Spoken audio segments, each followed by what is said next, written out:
अस्सलामुअलैकुम नाज़रीन कराम, नई वीडियो में आपको खुश आमदीद कहते हैं। आज बड़ी अफसोसनाक खबर सामने आई है।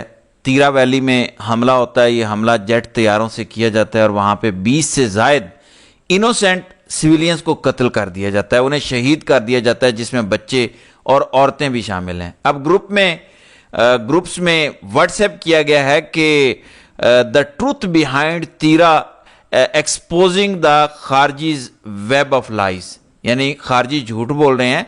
सारे जो बाहर निकले हुए लोग हैं इनको इन्होंने खारजी करार दे दिया, यानी हर सिविलियन, हर वो बंदा जिसने वर्दी नहीं पहनी हुई वो खारजी है।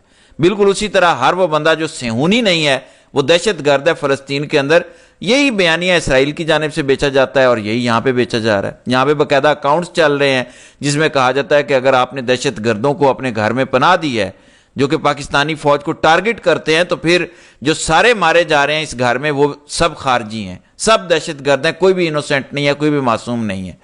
तो ये अल्फाज सुने सुने आपको लगे होंगे जब आप सेहूनियों से पूछते हैं, जब नेतन्याहू से पूछते हैं कि वहाँ तो मासूम बच्चे मारे जाते हैं, तो वो कहता है कोई मासूम बच्चा नहीं है, कोई मासूम औरत नहीं है, कोई मासूम बुजुर्ग नहीं है, क्योंकि वहाँ हमास का बंदा छुपा हुआ था, तो फिर कोई मासूम नहीं है। तो एक बयानिया यहाँ पर भी चल रहा है और फलस्तीन में भी चल रहा है। इनका नजरिया और उनका नजरिया एक जैसा नजर आता है कि जो मजलूम है उसको जालिम कहो, दरिंदगी करो, दहशत कायम करो, कब्जा कायम करो। सेम बिल्कुल वही आइडियालॉजी है।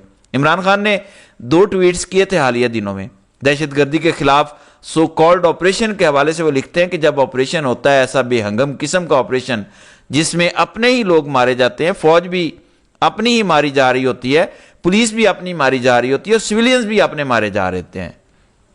एक और जगह पे वो लिखते हैं कि in these operations on one side our security forces are killed and on the other side our civilians lose their lives, killing once on always leads to an increase in terrorism. यानी एक side पे भी फौज मरती है तो दूसरी side पर भी अपने शहरी मरते हैं और अपने लोगों को मारने से दहशतगर्दी बढ़ती है। इमरान खान सिंपल इन्हें समझा रहे हैं, लेकिन ये जिस रास्ते पे चल रहे हैं आपको पता है, कुछ लोगों को पाकिस्तान में आलमी ताकतों की जानिब से इंस्टॉल किया गया। आप देख लें इस वक्त पाकिस्तान को तबाही के रास्ते पे ला खड़ा किया है मौजूदा रजीम ने। हर इदारा देख लें तबाह हाल है, हमारा आइन तबाह हो गया, हमारी अखलाकियात तबाह हो गई, ये मुल्क अपनी जड़ों से खोखला हो रहा है।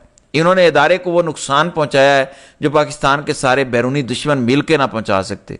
ऐसी अंधी तकलीद और अंधी सपोर्ट इस रजीम को मिली है मगरिब की कि हैरानगी होती है। जुल्म हुआ, कत्ल गारत की गई, मगर मगरिब एक लफ्ज नहीं बोला।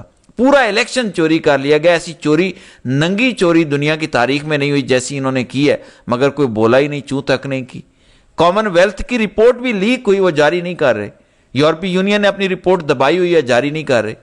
यहां से अंदाजा लगा लें कि इस रजीम की कितनी सपोर्ट हो रही है आलमी सतह पर।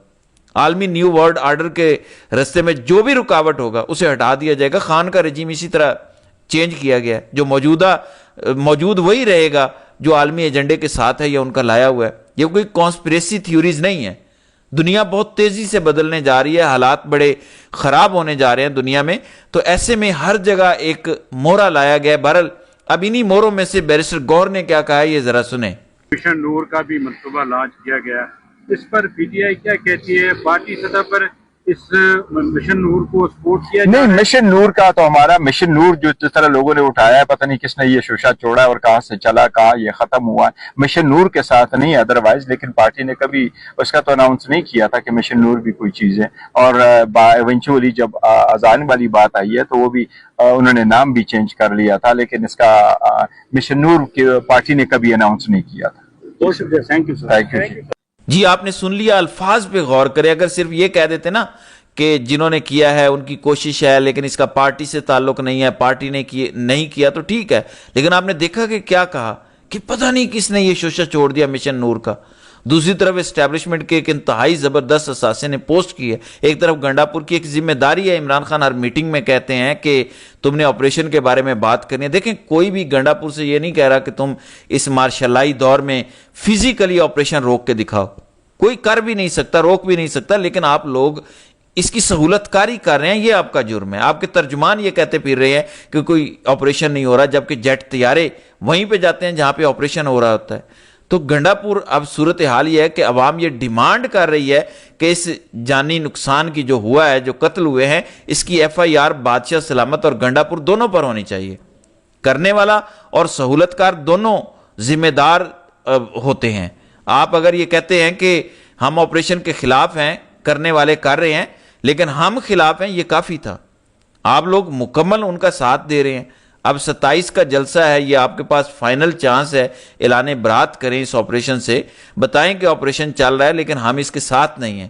وہی ہیں جنہوں نے فارم 47 پہ حکومت بنائی ہے وفاق میں، جنہوں نے قبضہ کیا ہے ملک پہ اور زور زبردستی کر رہے ہیں، اور حکومت کے پاس کوئی بندوقیں تو ہیں نہیں ان سے لڑنے کے لیے۔ سو ہم کہہ سکتے ہیں وہ مان نہیں رہے تو ہم کیا کر سکتے ہیں؟ اگر آپ نہیں بول سکتے، اگر آپ میں یہ ہمت نہیں ہے تو استعفیٰ دیں اور گھر جائیں اور کسی اور کو آنے دیں جو کم از کم عوام کی آواز تو اٹھائے۔ دیکھیں، عوام کی آواز ہی ہوتی ہے جو جاتی ہے۔ کوئی عوامی نمائندے نے بندوق اٹھا کے ان کی کن پٹی پہ رکھ کے آپریشن نہیں بند کروانا، یہ جاہلانہ بات ہوتی ہے، صرف مزاحمت کرنے کا کہا جا رہا ہے۔ دیکھیں، جیٹ طیاروں سے آپریشن تبھی ہوتا ہے جب زمینی آپریشن ناکام ہو جاتا ہے یا آپ ایسا آپریشن کنڈکٹ نہیں کر پاتے جس میں لاس نہ ہو۔ ہم دیکھتے ہیں کہ جب بھی زمینی آپریشن ہوتا ہے 10 پاکستانی فوجی مارے گئے، 3 دہشت گرد مارے گئے، یہی ریشو آ رہی ہوتی ہے۔ 8 دہشت گرد مارے گئے، 16 پاکستانی فوجی مارے گئے، ہمارے زیادہ مارے جا رہے ہوتے ہیں۔ تو پروفیشنلزم کی کمی ہوتی جا رہی ہے بتدریج۔ پچھلے 9 سالوں میں ملٹری کا پروفیشنلزم بہت حد تک برباد ہوا ہے، خاص طور پر موجودہ دور میں، اور یہ انتہائی تکلیف دہ بات ہے۔ پھر ایک وجہ مورال بھی ڈاؤن ہوتا ہے۔ مورال کیوں ڈاؤن ہوتا ہے؟ جب آپ کو پتا ہو کہ ایک ڈکٹیٹر کی اقتدار کی خواہش پوری کرنے کے لیے آپ لڑ رہے ہیں، اپنے ملک کو بچانے کے لیے نہیں لڑ رہے، تو پھر یہی نمبر سامنے آئیں گے جو آ رہے ہیں۔ بہرحال تیرا واقعے پر سرکاری بیان میں آپ کو بتاتا ہوں۔ کہتے ہیں کہ فضائی حملوں کے بارے میں پھیلائے جانے والا پروپیگنڈا سراسر من گھڑت کہانی ہے۔ پاکستان کی مسلح افواج کو بدنام کرنے کی کوشش ہے۔ کارروائیاں صرف اور صرف خارج دہشت گردوں کے خلاف ہیں۔ آقا خیل میں خارجی اما گل اور خارجی مسعود تشکیلات کا مرکز قائم تھا۔ ایک بار پھر خارج نے معصوم شہریوں، ان کے گھروں اور مساجد کو انسانی ڈھال کے طور پر استعمال کیا۔ معتبر ذرائع اور مقامی آئینی شاہدین نے تصدیق کی ہے کہ دہشت گردوں نے شہری علاقے کے عین وسط میں ایک IED بنانے کی فیکٹری قائم کی ہوئی تھی۔ اسی فیکٹری میں پہلے ایک بڑا دھماکہ ہوا جس نے اطراف کے گھروں کو بھی لے لیا، جس میں 12 سے 14 خارج مارے گئے، جبکہ انسانی ڈھال کے طور پر استعمال ہونے والے خاندانوں سے 10 شہریوں کے جانی نقصان کا بھی اندیشہ ہے۔ نام نہاد سویلین بامبنگ کا بیانیہ دراصل ایک مایوس کن پروپیگنڈا ہے۔ پاکستان کی اٹل جنگ خارج کے اس فتنے کے خلاف ہے جو جھوٹ، خوف اور فریب پر پروان چڑھتا ہے۔ پاکستان اس منفی پروپیگنڈے سے مرعوب نہیں ہوگا اور اس فتنے کے مکمل خاتمے اور مقامی آبادی کو خارج کے مکروہ عزائم سے بچانے کے لیے ثابت قدم رہے گا۔ دیکھیں، جب آپ کہتے ہیں نا کہ نام نہاد سویلین بامبنگ کا بیانیہ دراصل ایک مایوس کن پروپیگنڈا ہے، آپ کو پتہ ہے کہ یہ بیانیہ خارج کا نہیں ہے بلکہ وہاں کے لوکلز کا ہے جو جنازے لے کے بیٹھ گئے ہیں نا۔ سو غور کریں، احساس کریں، کچھ شرم کریں۔ یہ آپریشن جیسا کہ عمران خان نے کہا ہے کہ رکنا چاہیے اور ضرور روکا جانا چاہیے، کیونکہ یہ حقیقت سے ہٹ کر آپریشن کیا جا رہا ہے۔ ایک طرف وہاں کی مقامی جو حکومت ہے، لوکل حکومت ہے، وہ کہتی ہے آپریشن ہو ہی نہیں رہا، اور دوسری طرف یہ بیانیہ جو ہے یہ پھیلانے کی کوشش کی جا رہی ہے کہ گویا وہاں پہ خارجیوں کو مارا جا رہا ہے، جبکہ عام سویلینز کے مرنے کی ایک بڑی تعداد سامنے آ رہی ہے۔ بہرحال اس پہ غور کرنا چاہیے، اور یہ ہمارے اپنے لوگ ہیں، ان کے لیے ان کے ساتھ جو ہے وہ بیٹھ کر، جیسا کہ عمران خان نے کہا ہے کہ باقاعدہ ان کے ساتھ مذاکرات کرنے چاہیے اور مذاکرات کے بعد ہی کوئی فیصلہ کرنا چاہیے۔ تو ناظرین کرام، آپ کی اس ویڈیو کے حوالے سے کیا رائے ہے؟ آپ اپنی رائے کا اظہار کامنٹ سیکشن میں ضرور کیجیے گا۔